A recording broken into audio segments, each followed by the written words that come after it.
各位网友，大家好，欢迎来到包明说。这期话题我们说一说2023年俄战略核力量的建设和发展。战略核力量是最近几十年来维护俄罗斯国家安全的关键要素。俄重视其发展建设，向相应的兵团部队提供必要的装备和系统。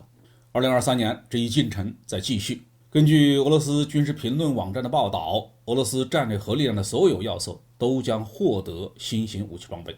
战略火箭兵是俄罗斯战略核力量的基础，这一兵种中新装备的比例很高，换装呢还在继续。根据报道今年俄军战略火箭兵部队将继续获得先进武器装备。战略火箭兵先进机动式陆基导弹系统雅尔斯的换装接近完成。去年12月，战略火箭兵的司令卡拉卡耶夫上将谈到，2023年最后一个导弹兵团将完成雅尔斯的换装。战略火箭兵新的警示重型洲际弹道导弹萨尔马特人开始投入战斗值班。今年呢，预计新一批导弹将部署于发射井。配备先锋高超声速弹头的导弹投入战斗值班呢，已过去了好几年了。今年战略火箭兵又有几个团将换装先锋。俄罗斯海军的导弹核潜艇代表着战略核力量的海上要素。目前呢，正在实现北风之神级的先进核潜艇的大型建造计划，海军将定期获得这一型量产的潜艇。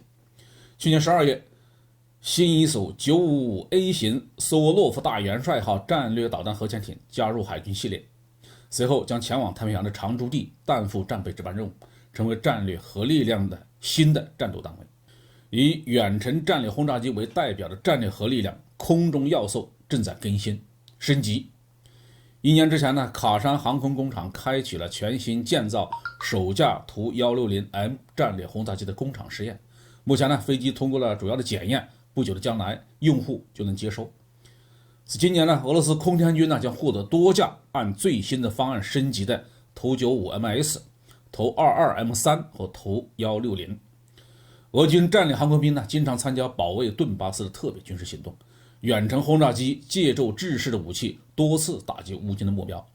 战略核力量的战斗力的指标不仅仅取决于武器装备，还取决于战略装备所使用的基础设施，它对保证全体官兵的正常执勤具有重要的意义。近几年多次报道俄军战略火箭兵建设了新的阵地设施、发射装置和各类保障系统状态良好。为了接收新的战略导弹核潜艇，俄罗斯也在准备海军的设施和基地的保障，官兵的公寓和其他的基础设施不断的完善交付。显然2023年又将交付一批新的营房设施。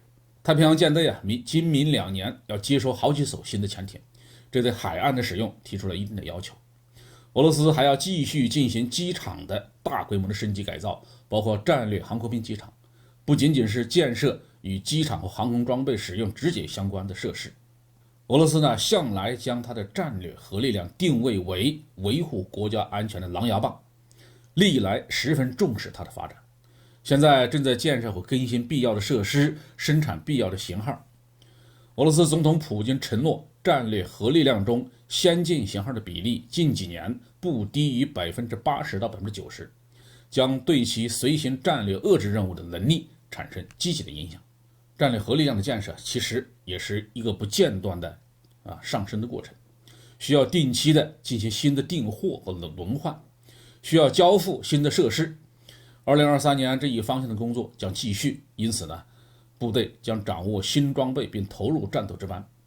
俄军的全体官兵将在更优越的条件下服役，所有这些措施都将有助于捍卫俄罗斯的国家的安全。